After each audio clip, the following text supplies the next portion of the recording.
कामचोर बहू। कांता बहन की दो बहुएं थीं, बड़ी कल्पना और छोटी प्रिया। कल्पना का जैसा नाम वैसा ही काम। सारा दिन कल्पनाओं में रहती, ना कोई काम करती ना कोई धाम। अरे कल्पना बहू, जरा अच्छी सी चटनी पीस दे, आज कुछ मजेदार खाने का मन है। पेट में जलन हो जाएगी माँ जी बुढ़ापे में, और वैसे भी मेरा काम करने का वक्त शाम का है, अब प्रिया को ही बोल दो। इतना कहकर कल्पना वहां से चली जाती है। कांता कल्पना के ऐसे रवैये से काफी परेशान रहती हैं।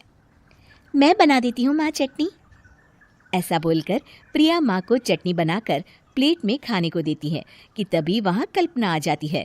अरे वाह चटनी, जरा चख कर तो देखूं, बड़े दिन हो गए। अरे नहीं बहू, तू तो रहने ही दे चटनी खाना, पेट में जलन हो जाएगी।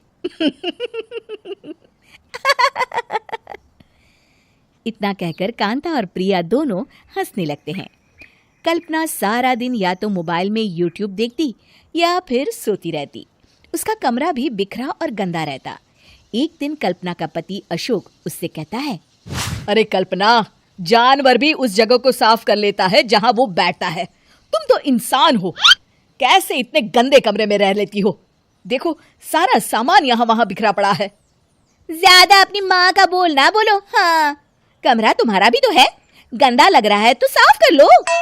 पता नहीं तुम्हारे साथ मैं कैसे जिंदगी बिताऊंगा। इतना कहकर अशोक वहां से चला जाता है। कल्पना बस खाना खाने कमरे से बाहर आती और फिर से कमरे में चली जाती। इससे कांता बहन काफी परेशान रहती। एक दिन प्रिया कांता से कहती है, माँ, मैं सारा दिन काम करके थक जाती हूँ, आप कल्पना दीदी से कहिए ना कि सुबह और शाम का काम बांट ले, मैं तो अब सिर्फ एक वक्त का ही काम करूँगी। हाँ।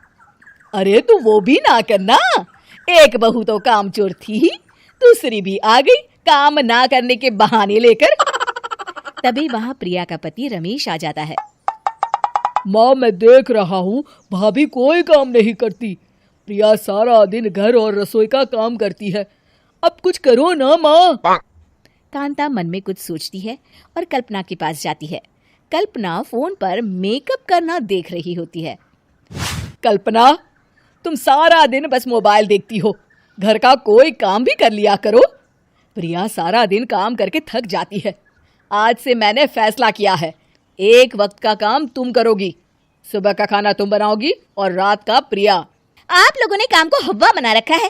अरे पता नहीं थोड़ा सा ज्यादा काम करने में आप लोग घबरा क्यों जाते हैं। और हाँ, बहुत ज्यादा प्रिया की तारीफ मत करिए मेरे सामने, बड़ी बहू तो मैं ही रहूंगी। मैं कुछ नहीं जानती, कल सुबह मुझे वक्त से खाना चाहिए, रसोई में आ जाना, वरना कल से तुझे खाना नहीं मिलेगा। अगली सुबह कल्पना रसोई में नहीं आती है। वो देर से सोकर उठती है और बाहर आकर कहती है, अरे भूख लगी है, आज खाने में क्या है? इतनी देर हो गई, आज किसी ने मुझे उठाया भी नहीं, पता नहीं कहाँ है सब। कल्पना को घर में कोई नहीं दिखता। वो रसोई की तरफ जाती है जहां बड़ा सा ताला लगा होता है। अरे रसोई में ताला! ओ, मैं तो भूल ही गई थी, माँ ने आज से सुबह का खाना मुझे बनाने को कहा था। हे भगवान, इतने लोगों का खाना बनाना क्या आसान है? तभी घर के सारे सदस्य बाहर से वापस आते हैं। वाह माँ जी, मजा आ गया छोले भटूरे खाकर। मेरे मुंह में तो अभी भी स्वाद आ रहा है। अरे कल्पना, तेरे भरोसे रहते तो हम तो भूखे ही रह जाते।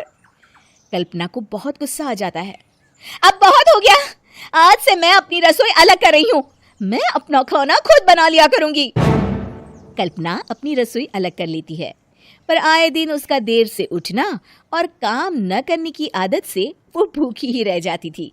उसी के सामने घर के लोग अच्छे अच्छे पकवान खाते और कामचोर कल्पना को जैसे तैसे ही खाना बनाकर खाना पड़ता। पर एक दिन तो हद ही हो गई। माँ, दीदी आज सुबह से कमरे से बाहर नहीं निकली, हमें जाकर देखना चाहिए। सो रही होगी कामचोर कहीं की, पर तुम कहती हो तो चलो देख लेते हैं उसे। कल्पना कमरे में पेट पकड़कर बैठी होती है। हाय मेरा दर्द, पेट दर्द के मारे मर रही हूँ मैं।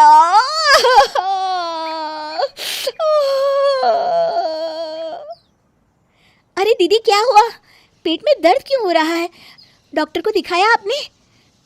माँ, कल्पना खड़ी होती है और माँ जी के पास आती है। मुझे माफ कर दीजिए। अब से मैं सारे काम में मदद करूंगी, कभी आलस और काम चोरी नहीं करूंगी।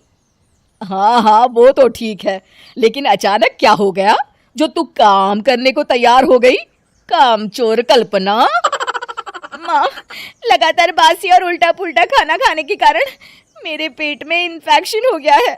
काम न करना पड़े इसलिए मैं 2 दिन का खाना एक दिन ही बना लेती थी।